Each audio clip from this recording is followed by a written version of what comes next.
Good evening and welcome to the 9th Annual William E. Simon Forum on Philanthropy and Social Entrepreneurship. This speaker series of the Manhattan Institute is made possible through the generous support of the William E. Simon Foundation, represented here tonight by its co-chairman Peter Simon and staff members Amy Allred and Janice Riddell. The Manhattan Institute thanks you for your support.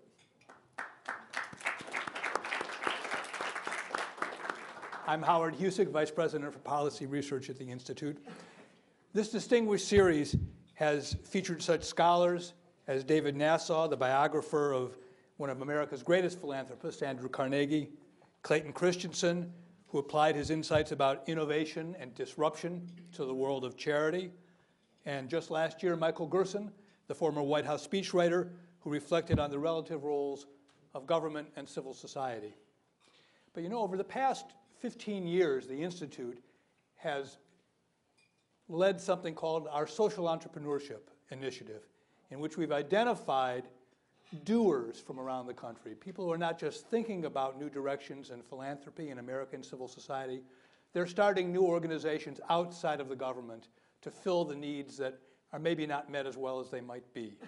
And one of the most dynamic doers that we've honored over the last 15 years is our guest tonight, Eric Greitens.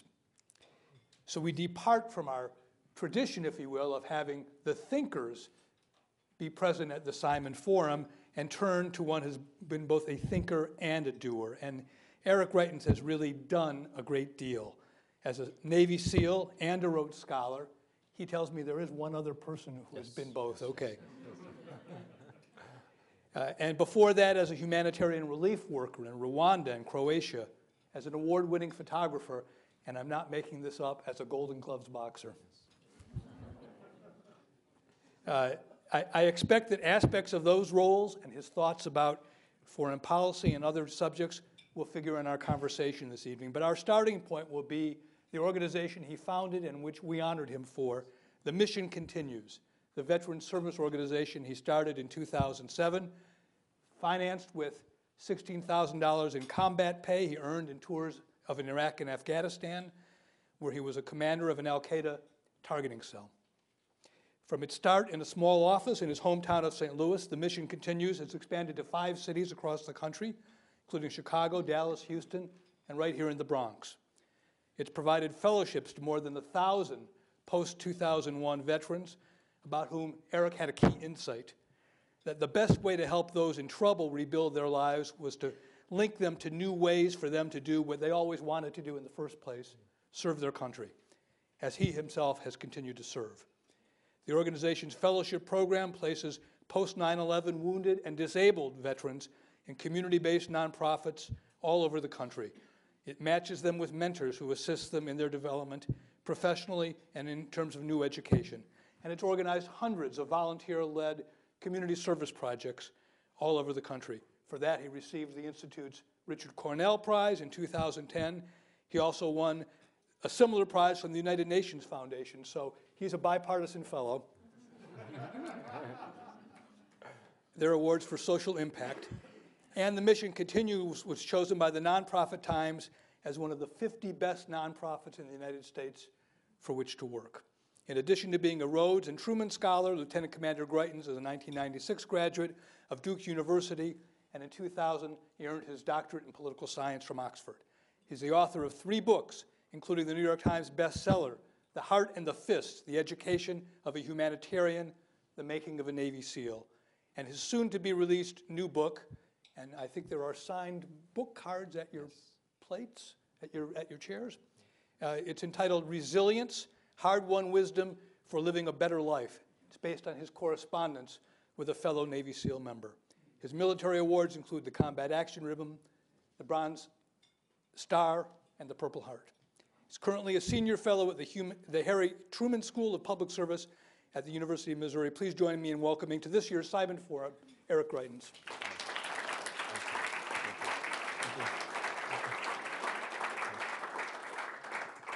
So we think a lot about the topic here at the Institute of what should government do and what government shouldn't do. Yes. The Veterans Administration is a big organization. Yes. They spend about $180 billion with a B dollars every year. why in the world would somebody take $16,000 in combat pay and start one more organization for veterans?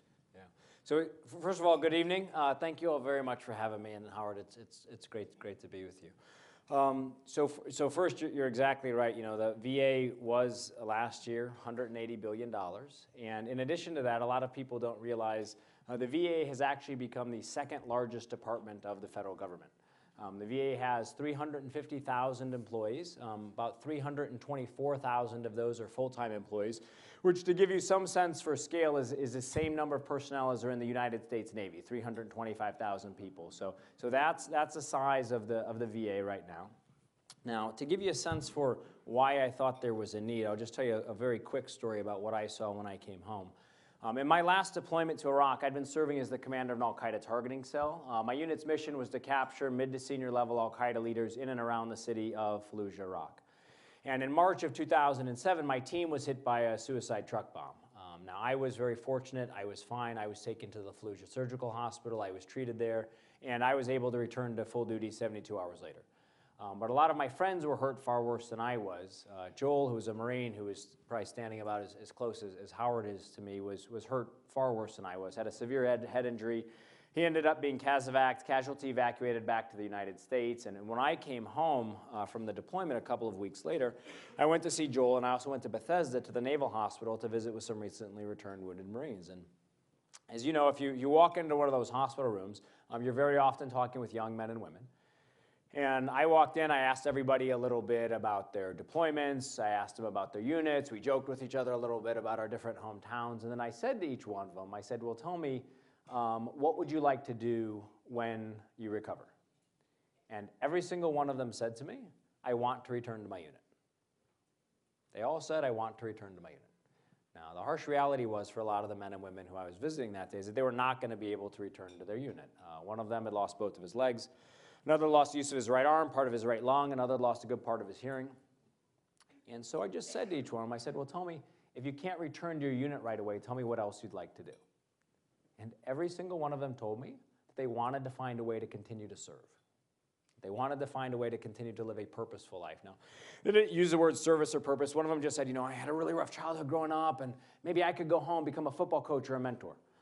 Another one said, you know, my dad and I have been talking, I've been thinking I could go back to college. Another one said, you know, I was thinking that maybe I could go home, get involved in law enforcement. And what became really clear to me that day as I was leaving the hospital was that I was just one of a long string of visitors, all coming in to see these men and women to say to them, thank you. Thank you for your service, thank you for your sacrifice. And it was clear to me that they appreciated that.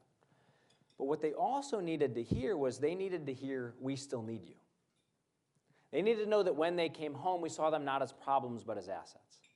And as I started talking with some of my friends who'd come home and had been injured, they were telling me that there were a lot of really well-meaning, good people out there who were offering them gift baskets and blankets and free movie tickets and free baseball tickets. But what was happening was these men and women who had signed up to serve their country, who had signed up for a challenge, who had signed up to do things that were difficult and dangerous, now they started to feel like everyone was treating them like a charity case. And what you didn't have at the time, you didn't have an organization that was actually going to these men and women and saying, you have the ability to live a full, productive, purposeful, and meaningful life again. And not only do you have that ability, we need you to live that kind of life because we need all of your skills, all of your assets, all of your abilities that we have, and we need you to put those to work here at home. So again, I took my combat pay, a couple friends put in their money from their disability checks, and we used that to start The Mission Continues. And the basic philosophy behind The Mission Continues is that we work with men and women as they come home and help them to find ways to continue their mission of public service. There's something that, and not only to continue their mission of public service, but they leave our program and they go on to set up their businesses, they take private sector employment, they go back to school. The idea is we want to help them to live productive lives. And too often times when these men and women come home, the dominant response, and it comes, we should be clear, it comes from a place of good intention. But oftentimes the dominant response is to approach them as if they're disabled and to give them things, when actually they have so much to give. What happens to those same men and women when they go to the VA? Isn't the VA has therapists, the VA has occupational training. It must have all of those things. They do have physical therapists, they do have occupational therapists, and we should be really clear, like there are some heroic people who work within the VA. And we at the Mission Continues honor every year. We honor specific doctors and nurses who have saved lives within the VA. But what you have to recognize is that one of the things that's happened is that you've built a disability system which can often lure people into the system. And slowly, good people, people who want to live productive lives, people who want to be challenged, who are ready to offer something else, find themselves in a really difficult spot. Just to give you some sense for how this works, if you have a disability rating, and if people are interested, we could talk about the rating system, but if you have a disability rating of about 60%, you can get a check for $1,200 a month from the VA. Now, there's a program called individual unemployability, and if you apply for that program and you say, like, I can't get a job because of my disabilities, then you'll get the equivalent of a 100% disability payment, which is about $3,200 per month. Now, you continue to get that $3,200 a month as long as you don't work. Okay? And it's the same thing also with Social Security disability. So you can get your VA disability, you get Social Security disability. And what can happen over time, again, is that good men and women who wanted to do this, they get offered a job, and maybe it's not the perfect job, and they think to themselves, well, you know what, I just got home from a year-long deployment. I'm making this transition. I'm so glad I get to spend some time with my kids. So you know what, I'm just going to wait for a couple months till something else comes along, because this is okay. I'm doing all right. And then they let a year go by, they let a year and a half go by, and then all of a sudden it really does become harder to get a job because they've been out of the workforce for a long time. And there are wonderful people in the VA who are working with our veterans, but a lot of times if you really love people, you have to demonstrate that you respect them. And the way that you really respect people is that you're willing to challenge them. And what we did at the Mission Continues was we went to men and women and we were willing to challenge them. We're willing to say, like, we know that you still have more to offer, and we're going to be your partners in making sure that you can find ways to live, again, a productive, purposeful, and meaningful life again here at home, so that they don't get trapped in this, in that system. Let me ask you a kind of a broader question about building an organization outside of the government. Yes. You've talked about the rationale for doing that. Yes. And we honor people who are doing that. Isn't it tempting to apply for, there's $180 billion out there, they can give you $1 billion. Yes. You know, isn't that tempting? And why wouldn't you do that? Well, one of the reasons why, you know, when I was running the Mission Continues, why we made sure that it all came from private philanthropy. So this came from individuals, came from corporations, came from people who did chili cook-offs and fish fries all over the country, people who ran marathons for us, people who tried to swim the English Channel. Like, one of the reasons why we did that was it gave us the flexibility to adapt and to change. So what was really important to us was, when I started the Mission Continues, I said, we're going to change one life. And we did. Chris Marvin was our first fellow, and we changed Chris Marvin's life. And then we're going to learn from that, and we're going to adapt, and we're going to see, like, what worked with Chris, and then we're going to change another person's life, and we changed Matthew Trotter's life. And then we're going to change another fellow's life, and Tim Smith, who you wrote about today, we changed Tim Smith's life. And what we're going to do is we're going to recognize that we're not going to get everything right, so we're going to be able to adapt and to adjust and to change as we move forward. And because we were working with philanthropic private sector dollars, what we were able to do was we were able to really refine and build a model that we knew would actually work for veterans. What we did at the same time that, you know, became our distinctive advantage was, at the same time, you know, as you mentioned, I'd done a lot of humanitarian work overseas, and I'd worked in Bosnia with kids who, families who'd lost their homes. I worked in Rwanda with kids who were survivors of the genocide, and I saw that a lot of times really good intentions didn't always lead to great results. And so what we did at the Mission Continues was we set up from the very beginning not only a financial audit, but we set up an audit of our effectiveness, where we had researchers from Washington University started at the very beginning, actually doing surveys of our veterans before they started their fellowship, at the end of our fellowship, 6 months later, 12 months later, and 18 months later, so that we could track our progress. You mean every government agency doesn't do that? I don't believe so. I don't believe so. But that was the idea, is that we were able then to show our investors, your investment, whether it's $10, $10,000, or $100,000, this is how we're changing lives. And this is what we're learning. This is how we're adapting. This is how we're growing. And it actually built a tremendous amount of confidence in our investors, because they could say, like, wow, when I do this, when I put this money in, it leads to this result. Your investors. Yes. And do you draw a broader lesson? You have a doctorate in political science. I know you have political enthusiasms. Do you draw a broader lesson from your own experience in this regard about what government can do well and what it can't do well? Yeah. Well, first of all, I think one of the things that we have to recognize is that there is a place for civil society and there's a place for private sector, and we can't allow those places to be crowded out. One of the most common questions that I would get when we came back, Howard, was the exact question that you started with. I'd tell everybody about what we're doing at the Mission Continues and how we're changing lives, and people would say, well, shouldn't the VA be doing that? Mm-hmm. And what I would always say to people is, I said, these men and women did not go overseas and get into Humvees and drive down the streets of places like Fallujah, Iraq. They didn't go to the fire base in Gardez, Afghanistan to defend the VA. Right? They went over there to defend Americans and to defend their fellow citizens and defend these communities. And that when they come home, we also have a responsibility as a community to actually find a way to get engaged with them. And one of the reasons why the Mission Continues worked so well is that every fellowship, every single one, was tailored to the individual. Mm-hmm. So again, we could say to men and women, we'd say, what do you care about? And people would say, well, you know, I care that like kids who I'm seeing aren't kind of growing up with the same values around service and sacrifice. So we'd help them to become martial arts instructors, or they'd work at Big Brothers Big Sisters. Other people, you know, they might care about what's happening in the environment, so they'd start and work with environmental organizations. Other people, you know, were concerned about what was happening with homeless problems, so they'd work with nonprofit organizations that were addressing homeless issues in their communities. But each fellowship was individually tailored to the veteran who was coming home. The other thing that was powerful about doing this from the private sector, Howard, was that we were able to say to men and women, these are our standards. Mm-hmm. This isn't a check. This isn't something that you just get. In other words, you would kick people out? Yes. Yes. You had to meet the standards of the Mission Continues Fellowship. I had an obligation to my donors. All of these investors said, I'm trying to make a difference in these people's lives. And we'd say to these men, there are so many men and women who are coming home who are deserving. And we're going to spend these philanthropic dollars. We're going to spend them in a place and in a way that's going to lead to the biggest difference. And if you want to engage in our program, and you want to serve, and you want to live a productive and meaningful life again, we are all in for you. But if this isn't what you choose, then you're going to have to find another place. So they had to show up.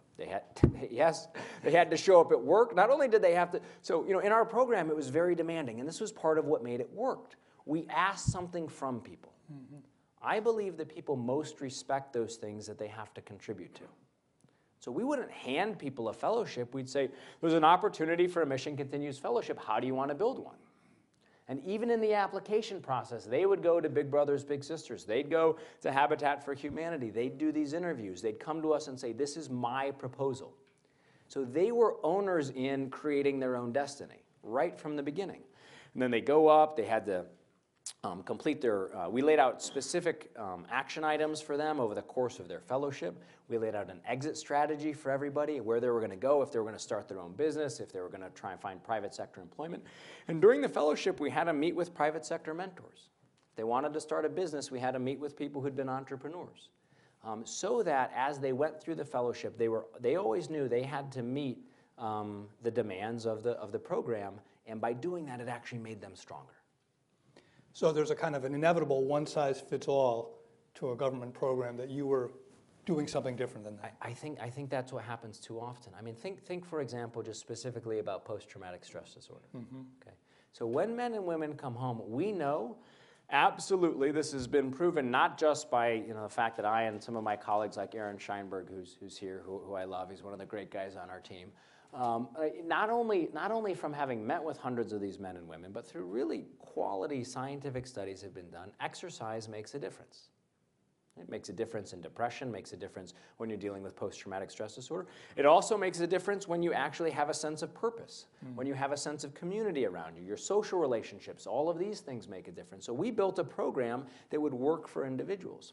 Too oftentimes, though, when somebody might go to the VA, again, caring doctors, wonderful people who want to do the right thing. Too oftentimes, the response is, well, here's a prescription. And if you come back and that prescription isn't working, then they write you another one. Now again, there are wonderful people in the system who try and work around these things, but you don't have the ability to be creative in the way that you really need to be to actually solve problems at an individual human level. You know, we hear so much about PTSD and veterans, to the point that the dominant image of the veteran today is that of the victim as opposed to the hero. How did that happen? Well, there's a real fight going on. There's a cultural battle in the country right now to determine what this generation of veterans are going to stand for. So if you pulled, a bunch of people off the street, 10 people, and you ask them to give you their first 10 words about veterans, they will say to you honor and service and sacrifice and courage. They will also say post-traumatic stress disorder, traumatic brain injury, suicide, alcoholism, violence. These are the things that people associate with veterans. And what we have to do is we have to make sure not only that these men and women come back and live productive and purposeful lives again, but also that people see them that way. Mm-hmm. And it's one of the reasons why at the Mission Continues we engage in those service projects. And we have service platoons in 38 cities around the country now where men and women are going out and veterans are serving in their communities so that people can see this is what these men and women bring back from their service. They bring a desire to continue to serve, and they bring the ability to make their communities stronger. And if I could, I'll mention, one of the reasons why I think answering this question is so important to the country right now is that if you think back, so I was born in the 1970s. Both of my grandparents, both of my grandfathers served in World War II. And when you look at general demographic data, and this is kind of hard to tease out exactly, but it looks like if you were born in the 1970s, that your chances of having a parent or a grandparent who served in the United States military was about 60%. So what that meant is people in my generation were growing up and we knew a veteran. Now, we just had, Sheen and I, my wife, we just had our first kid, Joshua. He's 7 months old. You can clap, yeah, he's great. Okay, so he's 7 months old, he's home. Now, right now in the country, we have between 21 and 22 million veterans. 46% of those veterans, of those 21 to 22 million veterans, are 65 years or older. We're losing 500 World War II veterans are dying every day. When you project forward about 20 years, and when my son Joshua might be thinking about joining the United States military, and you project forward to a country that's going to have 350 million people in it, it looks like we're only going to have about 12 to 15 million veterans. Mm-hmm. So veterans, we're going to end up representing 5% of the population. And what that's going to mean at just a very practical level is that kids are going to grow up and they're not going to know a veteran. And if they associate being a veteran with post-traumatic stress disorder, with traumatic brain injury, with being disabled, with being unemployed, why would you sign up to serve? Mm-hmm. Right? So it's a threat to our military preparedness, is what you're saying. I think it absolutely is. We have to make sure that young men and women grow up and they see that to actually serve your country, to step outside of yourself, to serve something that is larger than yourself is one of the greatest things that you can do. And the veteran, is an example of that. And there are lots of other ways that people can serve. They can serve at Teach for America. They can serve in a whole range of different places and organizations in their communities. And so many people who are here tonight are here because they care about this, and everybody finds their own way to serve. But if people see that the example of what it means to serve is someone that is broken, then we're going to be in trouble. Should we have a universal service program? I think that what we should do is encourage people to serve as much as we can. And we need to have as many creative options for people to serve when they graduate from high school, when they graduate from college, because I think that service does make you stronger. Generally speaking, I think that a mandated national program is probably not something that American people would necessarily respond well to. And I also don't have confidence that it's something that we'd actually run really well. So getting back to our topic. Yes. And I think it's so important, and there's reason why it's so important that service experience is an excellent one.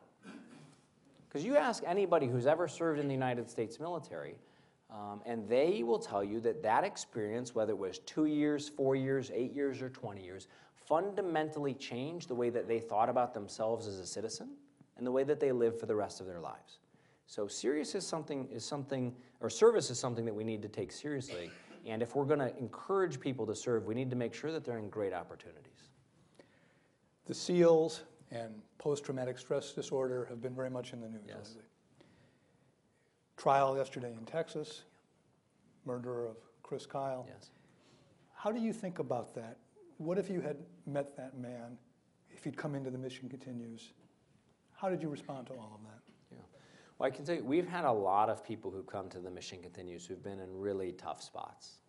Really tough spots. And we have had dozens, I mean, I would venture to say it might be hundreds of veterans who have said to us, you know, at some point, I was thinking about taking my own life before you reached out to me. And when people reach out to them and they let them know you're not alone, you still have a purpose, there's still a way for you to serve, and there's a community of people around you who understand you and are here to encourage you and to support you, it goes a tremendously long way. So what I know is that for men and women who are in really difficult situations, when we have organizations like the Mission Continues, and others, great organizations like Team Red, White, and Blue, Team Rubicon, other organizations that do work like us, it's not just the Mission Continues. When these organizations reach out, it has a tremendous effect in the lives of veterans. And I think, unfortunately, too often now when people, again, because of this trial, when people think about veterans or thinking about post-traumatic stress disorder, instead of thinking about the heroic things that these men and women are actually doing when they come home. The movie American Sniper. Yes.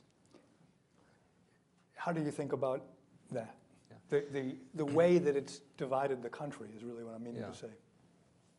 So, two thoughts. So first, with a 7-month-old, I haven't been able to watch a ton of movies over the course of the last 7 months, but just a demonstration like how wonderful she is. We actually went to see American Sniper on Valentine's Day. That was our Valentine's Day, right? So she was really, really fantastic. That's not a chick flick. No, yeah. No. So we went to see American Sniper, and first I will say I thought it was a spectacular movie. I thought it was a really, really well done movie. And what I thought was great about it was not only did it give you a very real sense for what it was like to be in Iraq at that time, but it also gave you a really powerful sense for the sense of camaraderie, the willingness to sacrifice on behalf of others, and also it gave you a sense for the fact that we're asking these men and women to go and do some of the hardest work on earth, and we're asking them to go there and to be really thoughtful warriors. Who can then come back and serve again here at home. So I thought it was a great movie, and I hope as many people see it as possible. And why did it divide the country then, do you think?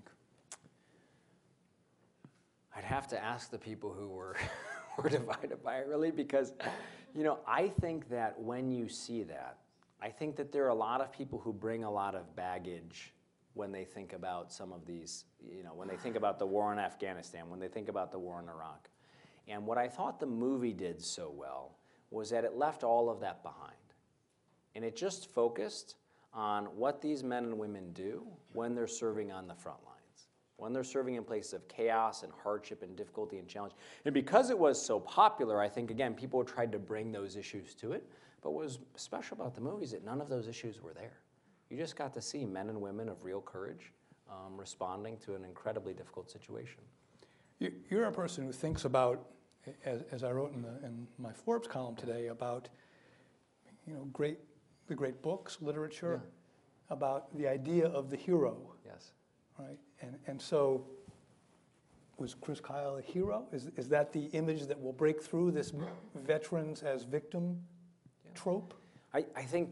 So certainly, I think Chris Kyle was heroic, and I think that there were a lot of veterans who've been heroic. And I think one of the things that we also have to recognize is that we live in a culture where sometimes people misunderstand what it means to be a hero. So we have a very celebrity-infused culture, right? And what happens a lot of times is, like, we know celebrities because of what they do, right? And what they do might be wonderful or it might be bad, but we know them because of what they do. And we know heroes because of what they do for others. And one of the things that we have to recognize about heroism is that you can be an imperfect person and still be heroic. And every SEAL who I served with, every person who served within the military would tell you that they are flawed and imperfect people. And I think when we recognize that the people who are heroic are also flawed, what that should do is tell us not, wow, they're flawed. It should tell us, you know what, we have the possibility to be heroic ourselves. That everyone who's willing to push themselves and to challenge themselves and dedicate themselves to something that's larger than themselves and be of real service, everyone has a chance to be heroic. I can't help but ask you about foreign policy a little bit. Sure. You served in places that are now in play, if you will, because of the rise of ISIS. Yes. Does that distress you? Do you think it distresses your fellow veterans? And should we be intervening in some way to reclaim that which you fought for? Yeah. So I don't have to tell you or describe. It's an incredibly complex and difficult situation over there. But I think there's a general rule I would say that I have learned related to foreign policy, and this was true what I saw in Bosnia during the ethnic cleansing. It's true what I saw in Rwanda during the genocide. It was true when I was working in Albania and we had refugees coming down from Kosovo. And I think it's also true in places like Iraq and Afghanistan, is that when good people stand on the sidelines, when good people do nothing, right? This is the classic thing. That's when evil has the chance to succeed. And when you think about places where America has been in Europe, right, since the end of World War II, and we've been able to keep the peace. Think about where America has been in Korea, and we've been able to keep the peace in Asia. And every generation has to find ways to step forward and to solve some of these very difficult problems. And I do think that there's more that we could be doing to counter ISIS. And we do have to recognize you will never win any war just from the air. Now, that doesn't mean that we need to launch an invasion, but it does mean that we need to be very thoughtful about who our potential allies are and how we can work with them in order to secure American interests. Right. Well, at this point, I'd love to open it up to your questions for Eric Greitens, and it could be, we can talk about the mission continues and veterans, sure, and we can talk about his experiences. And yes, sir. Let's wait for the microphone. And tell us if you are. That'd be great. David Musher, Hey, thank David. you for the good work you're doing. You're welcome. Do you think that the Veterans Administration is failing at its mission, or do you think its mission is different from a mission of your and similar organizations? And if so, how is it different? Yeah, so it's a good question. I think one of the challenges that we actually have in the VA is that its mission is not well enough defined. That's actually part of the challenge. And because of that, it's very hard to measure outcomes. It's very hard to actually bring metrics to assess what's happening in the VA. So if you think, what's happened over the course of the last 15 years or so, the VA budget has gone from $44 billion in 2000 to, as Howard said, it was $169 billion plus some additional money that was put in 2014. Now, if you actually go back in 2000, inflation adjusted dollars would be about $58.5 billion in 2000. So, but in any case, you've got a tripling of the budget. You have a big ramp up in the number of people who are serving in the VA. And yet with all of that, there's always been a focus on inputs, right, rather than actually measuring outcomes. And so when it comes to something like post-traumatic stress disorder, for example, there's a measure, how many veterans get screened when they come back? How many veterans get therapy sessions? How many veterans get disability payments for post-traumatic stress disorder? We're measuring all of those things, and what we need to be measuring is an outcome, and let's define a mission for them. That the mission should be that every veteran who comes home is able to find a way to live a productive, purposeful, and meaningful life again. And if we actually brought that kind of clarity of mission to the VA, I think that we'd actually get much better outcomes. The young lady there in the, yeah. Not so young, but thank you. Yes. I'm a psychologist. I Yes. worked in the VA. I Yes. Did my internship at the Bronx VA, which Wonderful. was, they told me if I could work there, I could work anywhere, which is Yes. probably true. That being said, I think that something like purposeful and meaningful are very fuzzy variables. They're very difficult to define. And if you can't define them, you really can't measure them. I went in there very hopeful, thinking I was going to be able to change lives and I was really going to be able to do something really powerful. And I found that the system really prevented me from doing that. I'm hopeful that that was when I was young and maybe things have changed. But I think we need to find a better way of defining what the goal is. Because I think that there's an attempt on the part of those who empower at the VA to distance themselves from any of the variables that are not easily definable. So it sounds like the goals are lofty, and I so endorse them. But I fear that until we find a better way of finding something that's quantifiable, which is really what we're talking about when we're talking about something that we can change, that's going to be a real issue. Yeah, so it's a really good question, and our kind of general categories around productive, purposeful, and meaningful, but one of the things that we've actually done at the Mission Continues is we've drilled down on all of those so that we do get to things that you can measure, right? So we measure very specifically how many of our veterans leave and at the end of 6 months have full-time employment. It's a reasonable measure of whether or not somebody's living a productive life. How many veterans who leave our program are actually going to school full-time? And then we have, so there are a number of measures in that sense. We also do some self-assessment measures, which are actually really revealing. So how many veterans report that at the end of their fellowship, they have a stronger social network? How many veterans report at the end of their fellowship that we have them do assessments of their own health, right? So how many of them have actually improved? And then we actually do assessments. How many of them assess that the health of their family has improved? We also do, again, in really practical ways, on our last study, and Aaron might have even the most recent statistics, half of our veterans who had a depression diagnosis at the beginning of our fellowship did not have it at the end.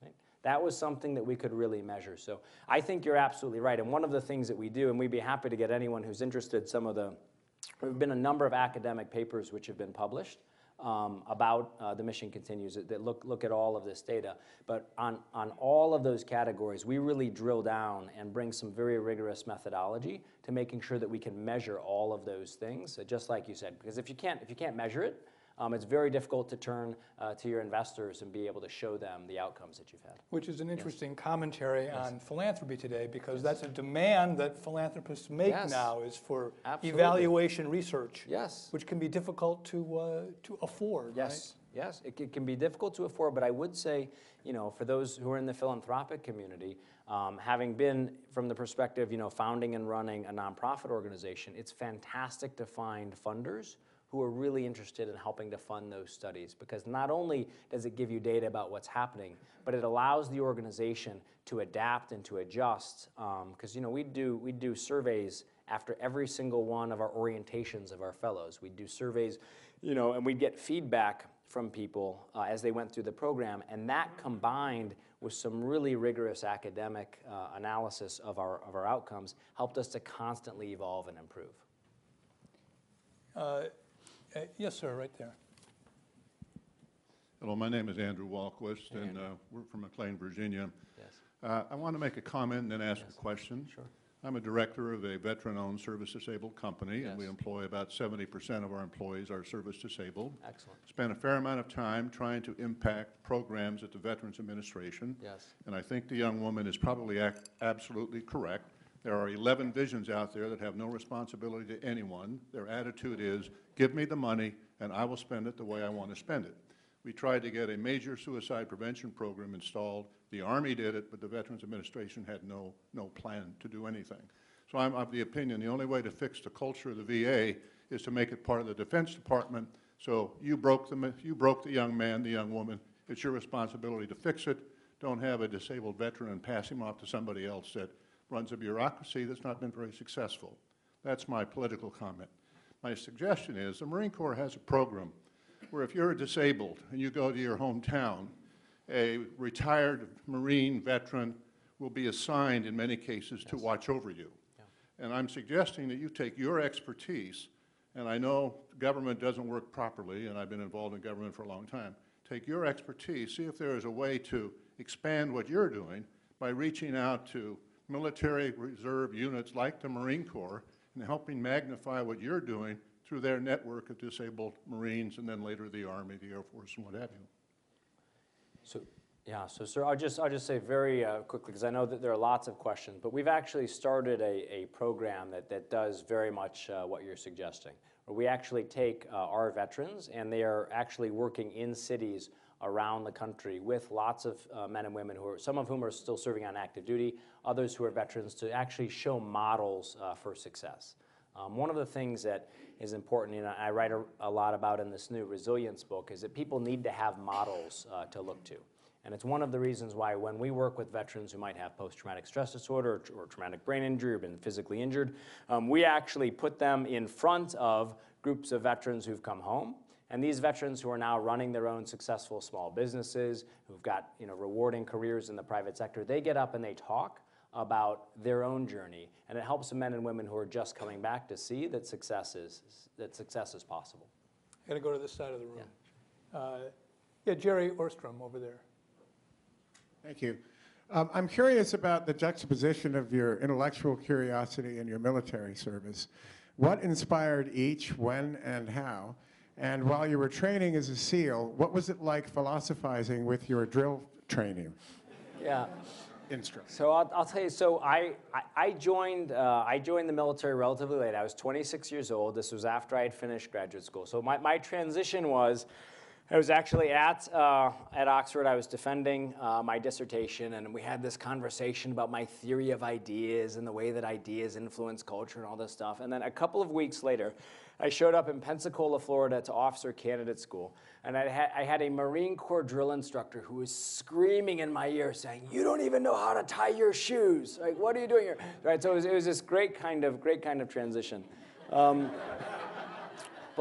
there's this great quotation that many of you have probably heard before, and it says that any nation that draws too great a distinction between its scholars and its warriors will have its thinking done by cowards and its fighting done by fools.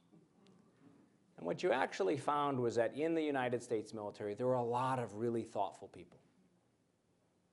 And a lot of really thoughtful people who maybe had a high school education, but they were interested in the world and they were interested in learning. And one of the things that was really fun to do in my detachment was we actually had reading programs. And people came in and they read some of the books that I talk about in the Resilience book. I mean, it's interesting, like the Odyssey, it's the first work of Western literature, right? It's a story of a veteran coming home from war. And what's amazing is there are tremendously relevant lessons in the Odyssey, right? In a lot of Aeschylus's writing, and Sophocles' writing, who were all, by the way, veterans, Aeschylus and Sophocles, right? And what's really interesting to see is that you actually do have a culture in the military of saying, like, what does it take to be a thoughtful warrior? And it was fun to actually bring those things together while I was serving. Yeah, So the chasm is not as great as was suspected. Yeah. Kay Heinwitz. Yeah, hey, Kay. Well, that takes me to another question. Sure. From the other side, what about getting elites to understand the other world, the military world, because there's quite a divide there as well. Yeah, well, so is it Kay? You said, yeah. No, Kay, it's essential. I mean, right now, we live in a country where there are a lot of people who might not know a single veteran who's come home from Iraq or Afghanistan. There's a huge swath of the country that in the course of the last year have not had a meal with a veteran who's come home from Iraq or Afghanistan. And so when you think about that, there are a lot of people who don't actually understand what these men and women are doing. And I think that there's kind of two things that are at work. One is that you have to ask citizens to go out and embrace their citizen soldiers when they come home. But it's also important for soldiers, sailors, airmen, and Marines, when they come home, to actually go out and tell their story to their fellow citizens. It's one of the things that we encourage at the Mission Continues, is that this communication is a two-way street, and it's really important for veterans to actually go out and to tell that story so that people can start to understand them better. It does seem like there's an emerging cadre of veterans holding political office, no? Yeah, there are. We have Tom Cotton in Arkansas, Yes. and now I've forgotten all the rest, but there's a lot. But there are more. Ryan Zinke's a Navy SEAL who's in Congress right now. There's some other veterans. Yes. Would you mind if I asked your colleague, Aaron, Sure, to bring the microphone over to Aaron? He runs the Mission Continues in the Bronx, right? Correct. And I wonder if you might tell the group here a little bit about who are some of the men and women that walked into your office today, or you see on a regular basis? So actually, one of them's Can here. I interrupt just really quick, just to demonstrate also kind of this intellectual. So Aaron, West Point graduate, did some tours overseas, came back home, and make sure that I get this right, did an MBA at Columbia, a master's degree at the Harvard Kennedy School, right, and then came to the Mission Continues. We've got a lot of really capable men and women who are coming home as part of this generation, and Aaron's just one representative. So Thanks, Eric. yeah. I'm kind of embarrassed Yeah. now. Dia, can you stand up? So Sure. Dia is one of the veterans that actually.